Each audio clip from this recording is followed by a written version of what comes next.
Hi, welcome to code with Shishir. मैं आप सभी का स्वागत करता हूं मेरे इस कोडिंग चैनल पर। आज मैं सी शार्प प्रोग्रामिंग सीरीज का एक और नया वीडियो लेकर आया हूं और आज इस वीडियो में मैं आपको ऑपरेटर्स के बारे में बताऊंगा। बट इस वीडियो को स्टार्ट करने से पहले अगर आपने सी शार्प सीरीज के पहले के वीडियोस नहीं देखे हैं तो प्लीज़ ज़रूर उसे जाकर देख लीजिए। मैं डिस्क्रिप्शन बॉक्स में सारे वीडियोज़ के लिंक डाल दूंगा, तो इस वीडियो को स्किप बिल्कुल भी मत कीजिएगा। और वीडियो अगर अच्छा लगे तो आप लोगों को क्या करना है, लाइक, शेयर और कमेंट, और वो जो लाल वाला बटन है ना सब्सक्राइब का, उसे जरूर दबा दीजिएगा ताकि मेरे लेटेस्ट वीडियो का नोटिफिकेशन आप सभी तक पहुंच जाए। Thanks. So let's start with the part 7 video, operators in C sharp. तो चलिए नेक्स्ट स्लाइड पर चलते हैं। तो आज के इस वीडियो में हम टॉपिक्स कवर करने वाले हैं operators in C sharp, types of operator, operator precedence. तो चलिए नेक्स्ट स्लाइड पर चलते हैं। तो नेक्स्ट स्लाइड में सबसे पहले हमारे पास ऑपरेटर का डेफिनेशन आ जाता है, तो उसको हम point by point go through कर लेते हैं। तो पहला पॉइंट बोलता है C sharp provides a number of operators, many of them supported by built in types and allow you to perform basic operations with the values of those types. तो पहले पॉइंट का मतलब है सी शार्प के पास n नंबर ऑफ ऑपरेटर्स हैं जो कि बिल्ट इन टाइप्स को सपोर्ट करते हैं और उन डेटा टाइप्स पे ऑपरेशन परफॉर्म करने में हमारी हेल्प करते हैं। Second point, an operator is a symbol that tells the compiler to perform specific mathematical or logical manipulations। मतलब ऑपरेटर इस टाइप के सिंबल्स हैं जो कंपाइलर को ये बताते हैं कि हमें मैथमेटिकल ऑपरेशन परफॉर्म करना है या लॉजिकल ऑपरेशन परफॉर्म करना है। तो चलिए third point, operator are used to perform operations on variable and values. Operators का मतलब ये होता है कि वेरिएबल्स पे ऑपरेशन परफॉर्म करो और उनके वैल्यूज पे मैनिपुलेशन परफॉर्म करो। तो मैंने नीचे एक एग्जांपल दिया है, int a equal to 10, int b equal to 20। अगर हम इनका एडिशन करेंगे तो हमारे पास जो वैल्यू आएगा वो हो जाएगा एडिशन ऑफ 20 एंड 10 इज 30। तो चलिए नेक्स्ट स्लाइड में देख लेते हैं। नेक्स्ट स्लाइड है टाइप्स ऑफ ऑपरेटर। तो यहाँ पे हमारे पास 6 टाइप के ऑपरेटर्स हैं, arithmetic operator, relational operator, relational operator को हम कंपैरिजन ऑपरेटर भी बोलते हैं, logical operator, bitwise operator, assignment operator और लास्ट में मिसलेनियस ऑपरेटर। तो चलिए नेक्स्ट स्लाइड पर चलते हैं। तो सबसे पहले हमारे पास आ जाता है अर्थमेटिक ऑपरेटर। अब यहाँ पे आप एक टेबल देख रहे होंगे जो सी शार्प सपोर्ट करता है इस टाइप के अर्थमेटिक ऑपरेटर्स को। सबसे पहला हमारे पास एडिशन, दूसरा subtraction, multiplication, division, modulus, increment और डिक्रीमेंट। तो इस टाइप के ऑपरेटर्स को अर्थमेटिक ऑपरेटर्स बोलते हैं और ये सी शार्प सपोर्टेड ऑपरेटर्स हैं। तो चलिए इनका एक डेमो देख लेते हैं। डेमो के लिए हमें सबसे पहले विजुअल स्टूडियो ऑन कर लेना होगा और ऑन करने के लिए हमने विजुअल स्टूडियो इंस्टेंस को ओपन किया है और हम सबसे पहले एक प्रोजेक्ट बनाएंगे। उस प्रोजेक्ट में हम सर्च करेंगे console application. Console application search करने के बाद हमारे पास कैटेगरी में हमें ये नेक्स्ट इसका नाम दे देंगे ऑपरेटर्स इन सी शार्प। इसको चेंज कर लेते हैं पाथ, सेलेक्ट फ्रेमवर्क 4.7.2, क्रिएट। और जब तक ये स्क्रीन लोड हो रही है, आपने अर्थमेटिक ऑपरेटर्स अपने स्कूल लाइफ और कॉलेज लाइफ में बहुत पढ़ा होगा।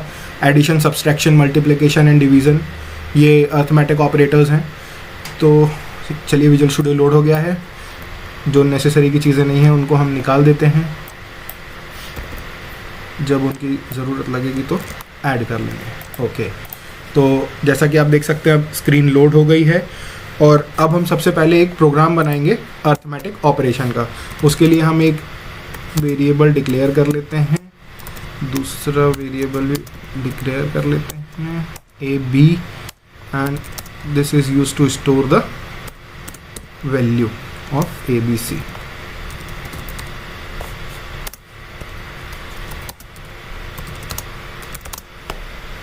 Store the result. ओके, तो सबसे पहले हमारे पास जो ऑपरेटर था वो है प्लस। तो सबसे पहले हम एक एडिशन का बनाएंगे a प्लस बी। तो ये क्या करेगा, ये 10 और 20 को जोड़ के हमारे पास एक वैल्यू स्टोर कराएगा सी में। कंसोल के लिए हमें चाहिए यूजिंग नेम स्पेस के बाद right line print the value of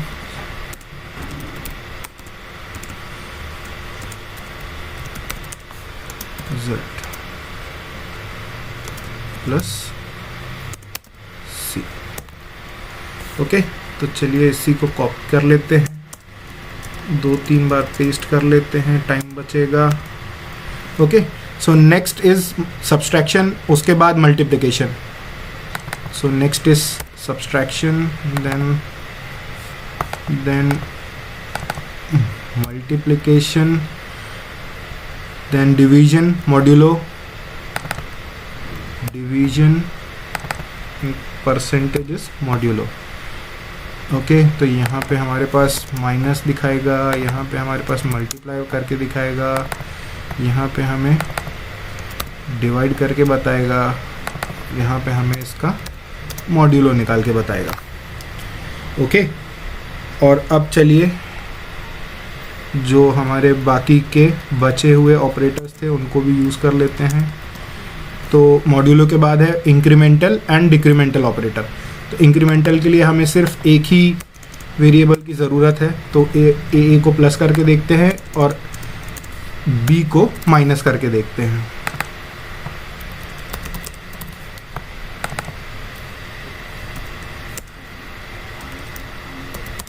decrement और इंक्रीमेंट। चलिए पहले प्रोग्राम को बिल्ड करके देखते हैं। बिल्ड सक्सीडेड, और इनके रिजल्ट के पहले हम बता देते हैं कि ये किस टाइप के ऑपरेटर थे। तो ये एडिशन, ये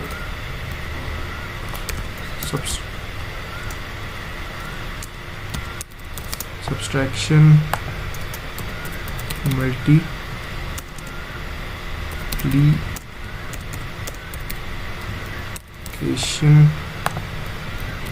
डिवीजन,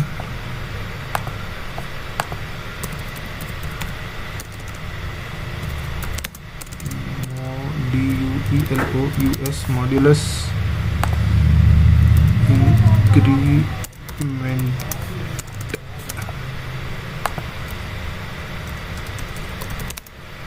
डिक्रीमेंट। तो चलिए अब प्रोग्राम को बिल्ड कर लेते हैं। बिल्ड करने में हमें ये पता लगेगा कोई भी एरर है कि नहीं, बिल्कुल कोई एरर नहीं है।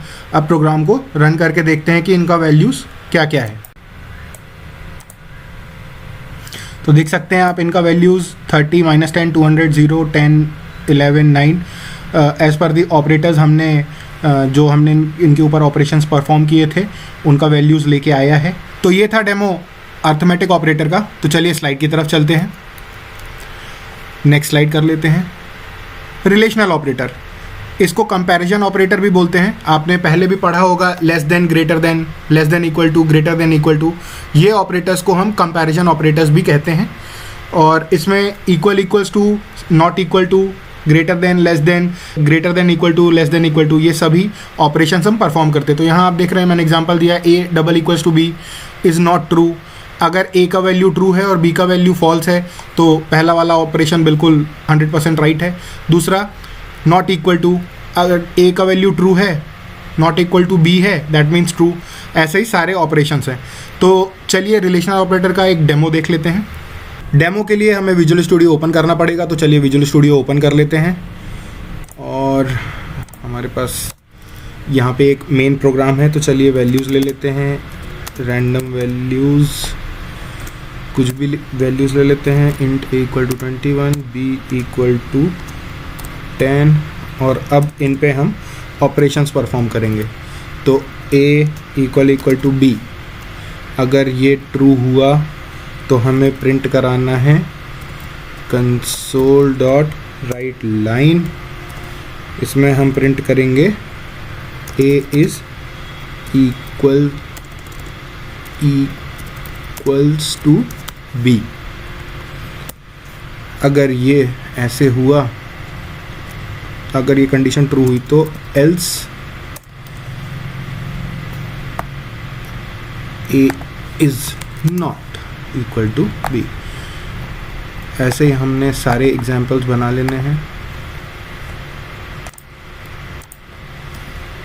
ये फर्स्ट एग्जाम्पल था, ये सेकंड। ए छोटा है बी से, A is less than B, A is less than B, A is not less than B. तो ये एग्जाम्पल हो गया लेस देन का। फिर हम ग्रेटर देन का बनाते हैं। A is greater than B, A is greater than B, A is not greater than B.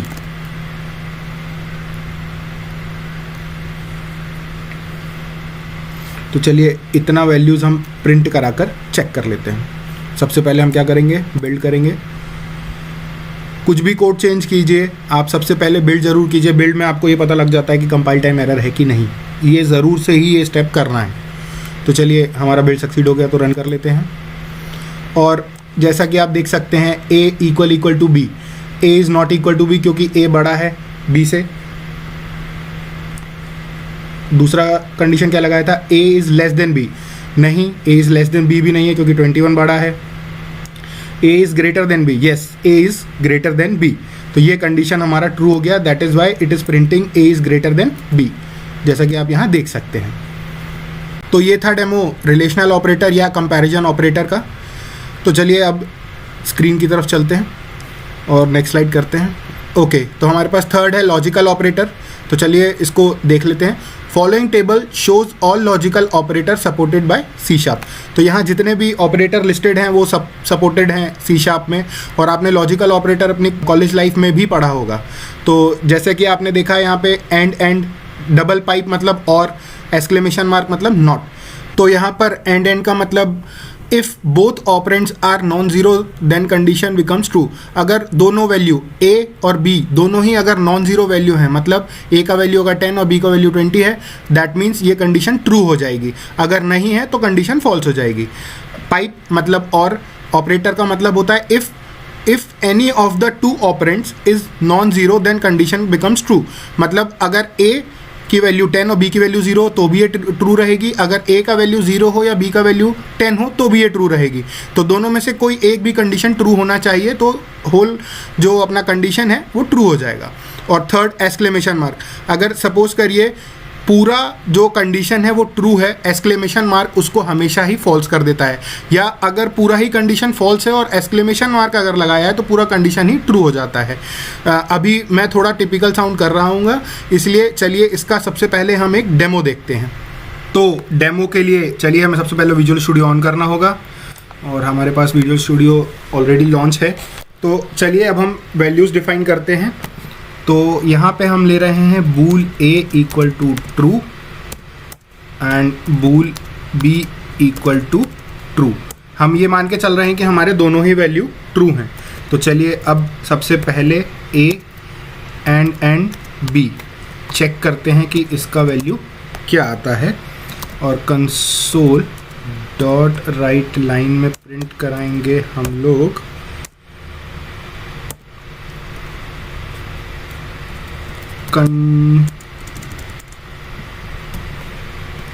condition 1 is true।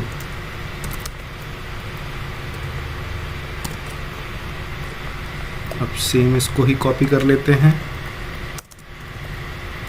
A और B। Condition second is true. Third, अब थर्ड कंडीशन के लिए हम क्या करते हैं कि हम A को कर देते हैं फॉल्स और B को कर देते हैं ट्रू, जो कि ऑलरेडी है।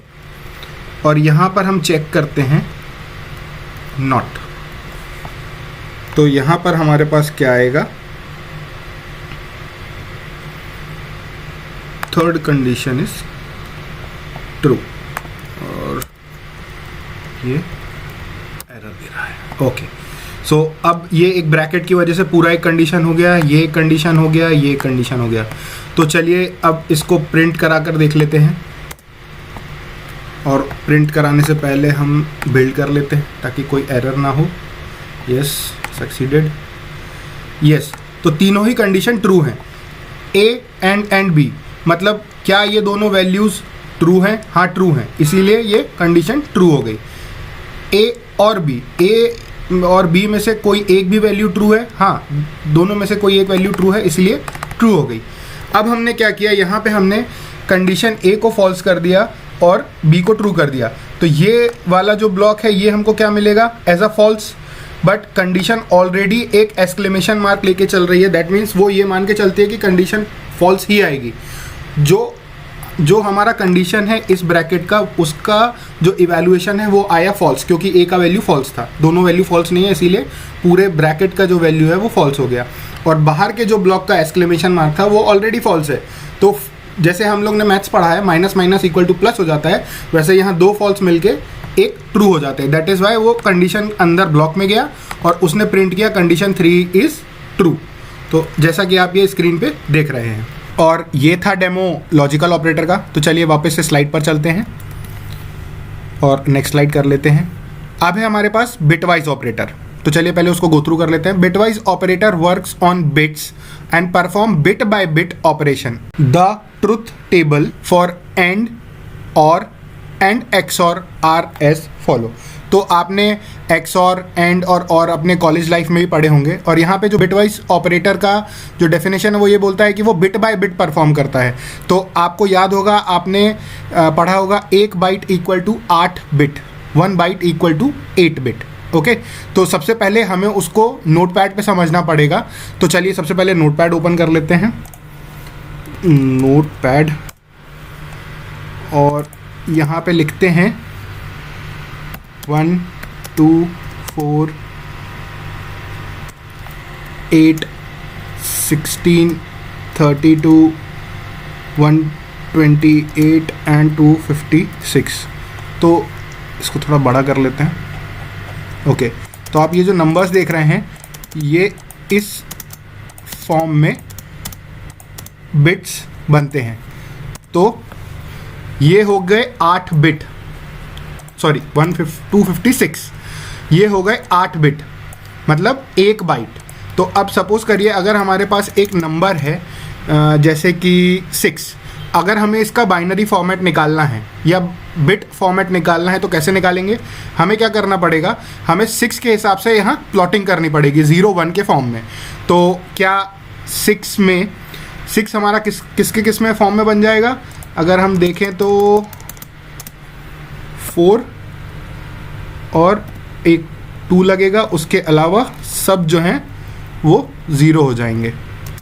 16 भी 0 हो जाएगा, 32 भी 0 हो जाएगा, 128 भी 0 हो जाएगा, 256 भी 0 हो जाएगा।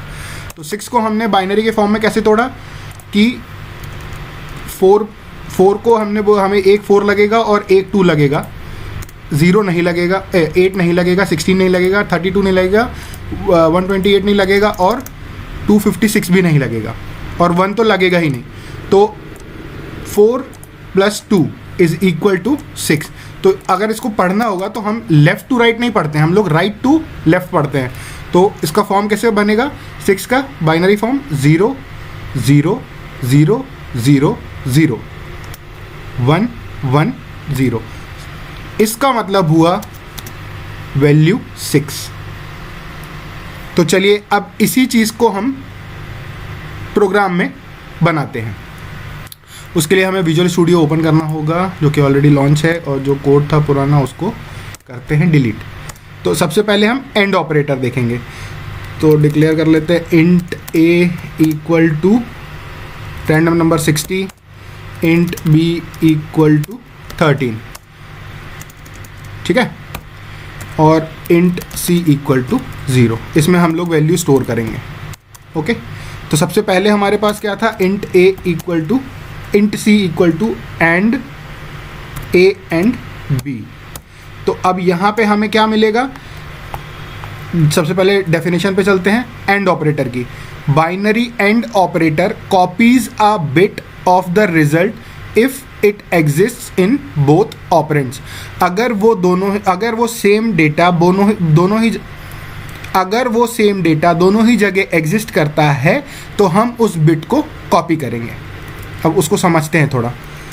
तो यहाँ पे सबसे पहले हम बना देते हैं 1 2 4 8 16 32 128 256।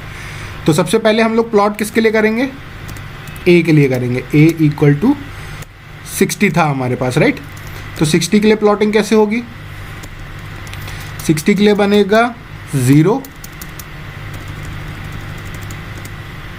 कमेंट कर देता हूँ 0, यहाँ भी आएगा 0, यहाँ भी आएगा 1, यहाँ आएगा 1, यहाँ आएगा 1 और यहाँ आएगा 1। तो कैसा हुआ? 32 + 16 इज 48 + 8 56 4 60 और बाकी सब जगह आ जाएगा क्या? 0। तो ये हमारे पास क्या हुआ? पढ़ेंगे कैसे हम लोग इसको? राइट टू लेफ्ट पढ़ेंगे। तो आंसर क्या बना हमारे पास? 0 0 1 1 1 1। चलिए इसको 4 डिजिट में कॉपी करते हैं। 0 0 1 1, इतना हमने कॉपी कर लिया, इतना 16 तक। अब rest of the values copy करते हैं और वो आ जाएगा 1 1 0 0। तो ये हो गया वैल्यू कितना? 60। अब ऐसे ही 13 के लिए बना लेते हैं। 13 के लिए हमें क्या लगना है? 1 0 1 8, बाकी सब 0 0 0 0। और पढ़ेंगे कैसे? Right to left. और अब वैल्यू क्या हो गई? राइट टू लेफ्ट पढ़ेंगे तो सबसे पहले 4 0, ठीक, 4 0। अब उसके बाद हमें क्या पढ़ना है? 1 1 0 1। ये हो गया 13, है ना। अब क्या बोला था डेफिनेशन ने? Binary operator copies a bit to the result if it exist in both operands. हम वो वैल्यूज कॉपी करेंगे जो दोनों जगह एग्जिस्ट करती हो, ऐसा यहाँ पे लिखा हुआ है। तो यहाँ पे आप देख रहे हैं 0 0 1 1 1 1 0 0 इज 60, 4 टाइम्स 0 1 1 0 1 इज 13। तो डेफिनेशन में जो लिखा हुआ है कि if it is exist in both the operands, तो जहाँ जहाँ वैल्यूज़ हैं सिर्फ वही जगह पे वैल्यूज़ कॉपी होंगी। तो अब जो नया वैल्यू बनेगा वो कैसा बनेगा? अब 0 0 पे वैल्यू नहीं है तो 0 0 ही रहेगा। पहले शुरू के जो फर्स्ट 2 डिजिट हैं वो 0 0 ही रहेंगे। और फिर 1 0 1 0 आ गया, यहाँ पे नीचे वाले में वैल्यूज़ नहीं है इसलिए यहाँ भी 0 0 हो जाएगा। और यहाँ पे वैल्यूज़ हैं 1 1 तो यहाँ 1 1 ही रहेगा। फिर 0 0 आ गया, ऊपर से नीचे देखेंगे तो 0 हो गया। अब यहाँ पे 1 0 है, ऊपर वाले में 0 है, नीचे वाले में 1 है, तो यहाँ भी क्या हो जाएगा? 0। और इसको अगर हम प्लॉट करेंगे तो क्या बनेगा? अब हम प्लॉट कैसे करेंगे? राइट टू लेफ्ट, है ना। तो यहाँ पे ले लेते हैं शुरू, ये मतलब 256 128 32 16 ये 0 हैं, तो अपन इनको सबको प्लॉट कर देते हैं एज अ 0। तो कैसी प्लॉटिंग होगी? राइट टू लेफ्ट इज 1 2 3 4, 4 0 तो प्लॉट हो गए। अब 1 1 1 1 0 0 0 0। तो अब सबको थोड़ा अलाइन कर लेते हैं प्रॉपरली ताकि समझ में आ जाए कि हमने प्लॉट क्या किया है राइट से लेफ्ट। और जब इसकी प्लॉटिंग करने के बाद वैल्यू क्या आएगी? तो ये 4 0 मतलब 0 और यहाँ पे 8 + 4 इज़ 12, तो यहाँ पे जो आंसर आएगा वो 12 आएगा। तो एंड ऑपरेटर का जो रिज़ल्ट है वो कुछ प्रिंट होना चाहिए हमको 12, right line. The value of and operator will be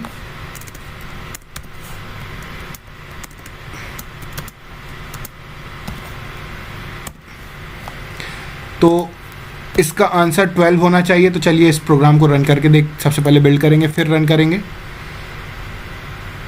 build हो गया, succeed, yes. So answer will be 12। तो एंड ऑपरेटर हमने देखा कि जहाँ जहाँ वैल्यू प्लॉट हुई है, मीन्स जहाँ जहाँ नॉन ज़ीरोज़ हैं, सिर्फ उन्हीं वैल्यू को हम काउंट करेंगे। अदर देन दैट 1 0 या 0 1 या 0 0 अगर वैल्यूज़ होंगी तो उनको हम एज अ ज़ीरो ही प्लॉट करेंगे। दैट इज़ वाई हमारा जो आंसर आया वो 12 आया, अगर इन दोनों वैल्यूज़ को मैं देखूं तो चलिए वापस स्क्रीन पर चलते हैं।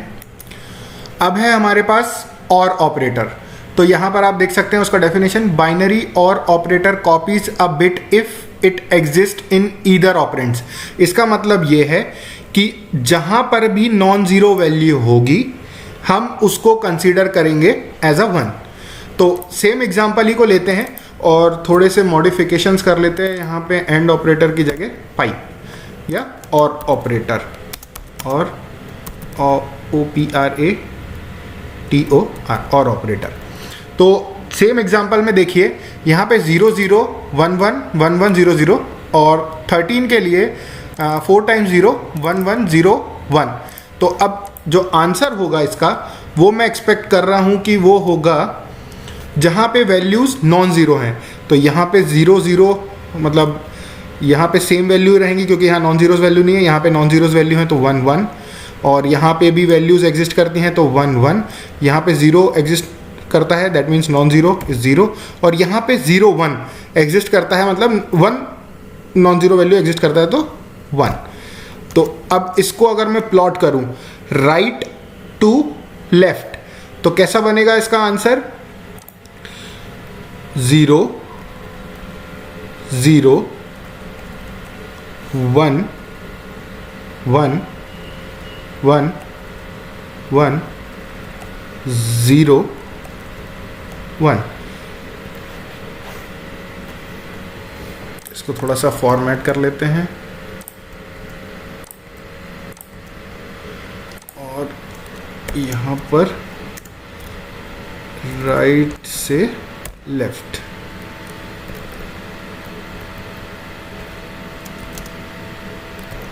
ओके, तो इसका आंसर क्या बनेगा? 32 plus 16 is 48 plus 8 is 56 plus 4 is 60 plus 1 is 61।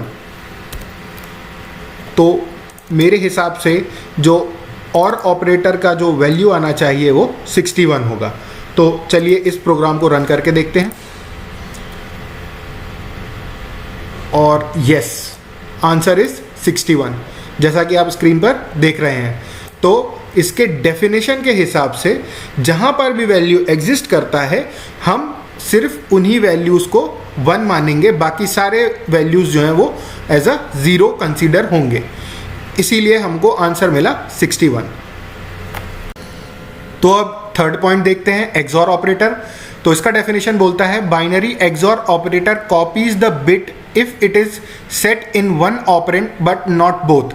One operand मतलब जहाँ पे सेम ऑपरेंड्स होंगे, जैसे 0 0 या 1 1, इनको हम कंसीडर करेंगे एज अ 0। जहाँ 1 0 या 0 1 होगा वहाँ हम कंसीडर करेंगे 1। तो इसका मतलब ये होता है, मे पॉसिबल अभी थोड़ा आपको समझने में प्रॉब्लम होगा, बट हम एक एग्जाम्पल देखते हैं विजुअल स्टूडियो में तो आपको और अच्छे से समझेगा। तो चलिए विजुअल स्टूडियो पे चलते हैं। तो सेम एग्जाम्पल ही लेते हैं 60 एंड 13। अब यहाँ पे हमको प्लॉट करना है वापस से क्या, और एक्सऑर ऑपरेटर के साथ। तो उसके लिए हमको सबसे पहले तो ऑपरेटर चेंज करना होगा, एक्सऑर ऑपरेटर, एक्सऑर। ओके, तो एक्सऑर ने बोला है कि जहाँ पे वैल्यू सेम होंगे उनको 0, जहाँ पे वैल्यू सेम नहीं होंगे उनको 1 कंसिडर करना है। तो इसको हटा देते हैं। तो अब अपन यहाँ इसको सबसे पहले प्लॉट करते हैं 0 0 हैं, दोनों में सेम है, तो उनको हमने क्या बोला, सेम है तो 0 0, 1 1 नीचे 0 0 है, दोनों अलग अलग हैं तो इनको 1 1। यहाँ पे देखिए अब 1 1 नीचे भी है और ऊपर भी है, तो इनको हम कंसिडर करेंगे 0 0, क्योंकि सेम ऑपरेंड्स हम कॉपी नहीं कर रहे हैं। अब यहाँ पे ऊपर भी 0 है, नीचे भी 0, तो यहाँ भी 0 आएगा। अब ऊपर 0 है और नीचे 1 है, तो यहाँ पे 1 आएगा। अब इसको अपन प्लॉट करते हैं राइट से लेफ्ट की तरफ, तो 0 0 1 1 तो पहले से प्लॉटेड है। अब ये 3 जो हैं 0 प्लॉट कर देते हैं और 1, तो अब क्या बना, 32 प्लस 16 इज 48 प्लस 1 इज 49। तो ये इसका आंसर है। तो चलिए एक बार इस प्रोग्राम को बिल्ड कर लेते हैं और बिल्ड करने के बाद रन कर लेते हैं। Build succeeded, run. ओके, तो हमारा आंसर आया 49, बिल्कुल सही प्लॉटिंग हुई है। तो अब चलिए वापस से स्लाइड पर चलते हैं। Fourth, binary ones complement operator is unary and has the effect of flipping the bits। अब flipping the bits मतलब इनको हमको flip करना है। सारी जो वैल्यूज़ आ रही हैं जहाँ जहाँ 0 0 है वहाँ 1 करना है, जहाँ 1 है वहाँ 0 करना है। तो इस पॉइंट का मतलब वो है। Next point, binary left shift operator, the left operands value is moved left by the number of bits specified by the right operand. मतलब अगर वैल्यू हमारे पास 2 थी और हमने लेफ्ट शिफ्ट किया 2 बार, तो वो हो जाएगी 4। लेफ्ट शिफ्ट का मतलब होता है जितनी बार भी हमने उस नंबर को मूव किया उतनी बार हमें उसको शिफ्ट करना है। और यहाँ पे लास्ट पॉइंट है, binary right shift operator, the left operand value is moved right by the number of bits specified by the right operand. जैसे हमने लेफ्ट में देखा था कि वैल्यू सारे लेफ्ट मूव हो गए, ऐसे ही हमारे राइट शिफ्ट में सारे वैल्यूज राइट शिफ्ट हो जाएंगे, ना कि लेफ्ट। तो ये 3 ऑपरेंड्स जो हैं, unary operator, binary left shift, binary right shift, ये इनका एग्जाम्पल मैं नहीं दिखा रहा हूं। मैं चाहता हूं कि आप मुझे इसका आंसर कमेंट बॉक्स में कमेंट करके बताएं। तो चलिए अब नेक्स्ट स्लाइड पर चलते हैं। नेक्स्ट स्लाइड में है हमारे पास असाइनमेंट ऑपरेटर। तो चलिए इसको गो थ्रू कर लेते हैं। There are following assignments operator supported by C sharp. जी हाँ, सब सी शार्प में कुछ ऐसे असाइनमेंट ऑपरेटर है जो सपोर्टिव हैं। तो जिसमें सबसे पहला है सिंपल असाइनमेंट ऑपरेटर, मतलब assigns value from the right side operand to the left side. जो भी राइट साइड का वैल्यू होगा वो लेफ्ट साइड में असाइन करेगा। तो यहाँ पे अगर आप देखें तो a plus b is your right side and c is your left side. तो जो भी a प्लस बी का इक्वेशन होगा, सॉल्व होने के बाद जो वैल्यू आएगा वो स्टोर कहाँ पे होगा, C में। तो ये होता है हमारा पहला ऑपरेटर। दूसरा ऑपरेटर है plus equal to, add and assignment operator. इसका मतलब होता है it adds right operand to the left operand and assign the result to the left operand. Means कि राइट ऑपरेंड में वो लेफ्ट ऑपरेंड को ऐड करेगा और वैल्यू असाइन कहाँ करेगा, वापस से लेफ्ट ऑपरेंड में। तो यहाँ पे आप इक्वेशन देख रहे हैं, c plus equal to a is equated to c equal to c plus a। मतलब राइट ऑपरेंड जो a था उसका वैल्यू हमने ऐड किया लेफ्ट ऑपरेंड में, और इस होल इक्वेशन का जो वैल्यू इवेल्युएट हुआ उसको हमने सेव किया वापस से c में, जो कि है लेफ्ट ऑपरेंड। तो ये था ऐड एंड असाइनमेंट ऑपरेटर।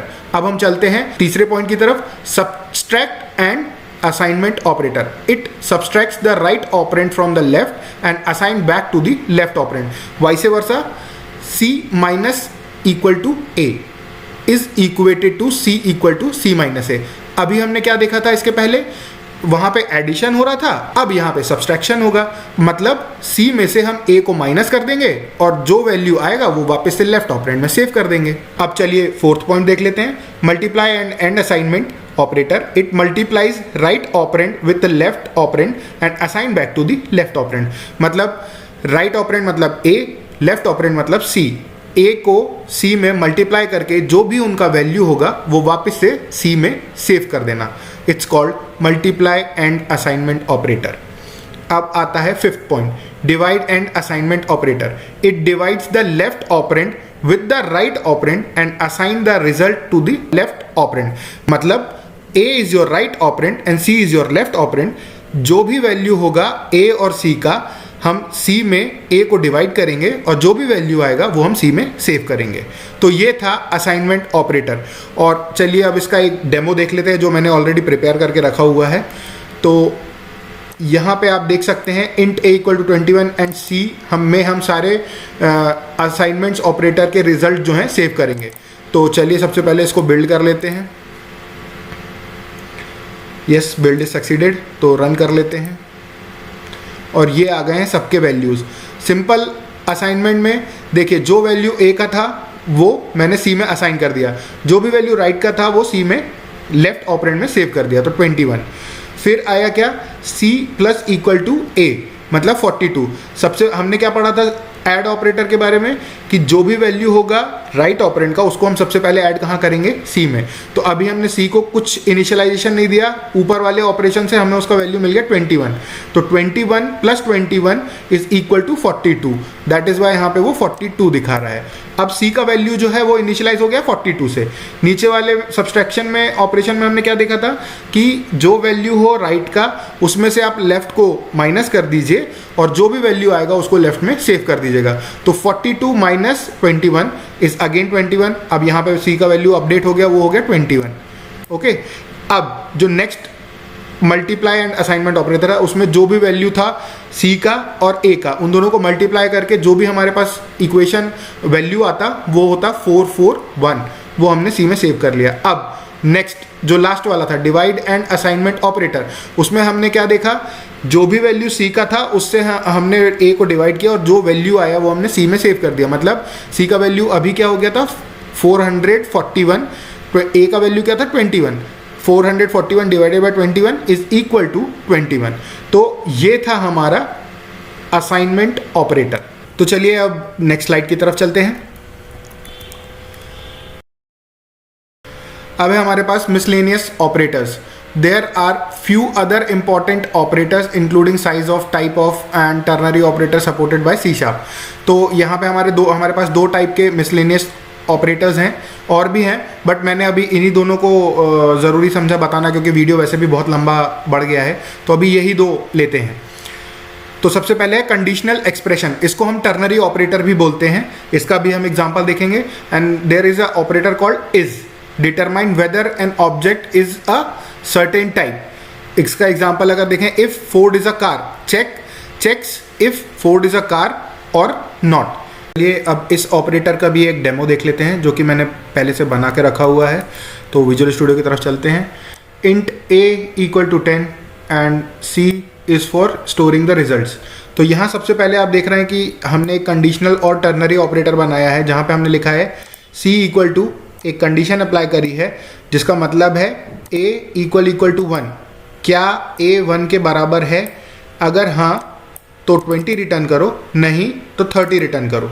तो इस कंडीशन के हिसाब से 10 जो है वो 1 के इक्वल नहीं है, तो हमारे पास आंसर यहाँ पे 30 आना चाहिए, 30। और जो दूसरा ऑपरेटर था कि किस टाइप का ऑब्जेक्ट है वो पहचानने के लिए, इसीलिए हम इसका यूज़ करते हैं। तो आप देख रहे हैं मैंने एक क्लास बनाई है कार, और उस क्लास को इम्प्लीमेंट कौन करता है? फोर्ड। और यहाँ पे मैंने चेक किया है लाइन नंबर 16 में एक एफ ऑब्जेक्ट बनाया है पहले तो फोर्ड का, और उस ऑब्जेक्ट को मैंने चेक किया है कि क्या वो कार टाइप का है। अगर वो ऑब्जेक्ट कार टाइप का है तो सी में 1 करके रिटर्न वैल्यू करो, अगर वो नहीं है तो सी में 2 वैल्यू डाल के वैल्यू रिटर्न करो। तो चलिए इस प्रोग्राम को सबसे पहले हम बिल्ड कर लेते हैं। Yes, build is succeeded. Now इसको रन करते हैं। तो देखिए अगर वैल्यू 1 के बराबर नहीं है तो 30 प्रिंट करो, अगर वैल्यू 1 के बराबर है तो 20। तो 10 1 के इक्वल नहीं है, इसीलिए हमको पहला जो वैल्यू मिला वो 30 मिला। अब दूसरा object of a certain type, मतलब इस ऑपरेटर इसलिए यूज़ करते हैं ताकि वो जिस टाइप का ऑब्जेक्ट है क्या वो उसको समझता है। अब यहाँ पे हमने फोर्ड एक क्लास बनाई थी, वो फोर्ड कार टाइप की है, इसीलिए यहाँ पे 1 रिटर्न हुआ। अगर वो फोर्ड किसी और टाइप का होता तो वो 2 रिटर्न करता। तो चलिए वापस स्लाइड पर चलते हैं। तो अभी आपने देखा वो जो डेमो था वो मिसलेनियस ऑपरेटर का था, और यही हमने ऑपरेटर्स जो कंडीशनल और object of a certain type, ternary operator और इज ऑपरेटर, दोनों का हमने एक एग्जांपल देखा। तो चलिए अब नेक्स्ट स्लाइड चलते हैं। Okay, so we reach to our end of the video, और मैं होप करता हूँ कि आपको मेरा ये वीडियो बहुत अच्छा लगा होगा। और आपको क्या करना है, भर भर के लाइक कीजिए, शेयर कीजिए और कमेंट कीजिए, और वो जो लाल वाला बटन है सब्सक्राइब का, प्लीज़ उसे सब्सक्राइब कर दीजिएगा ताकि मेरे लेटेस्ट वीडियो का नोटिफिकेशन आप तक पहुँच जाए। Thank you.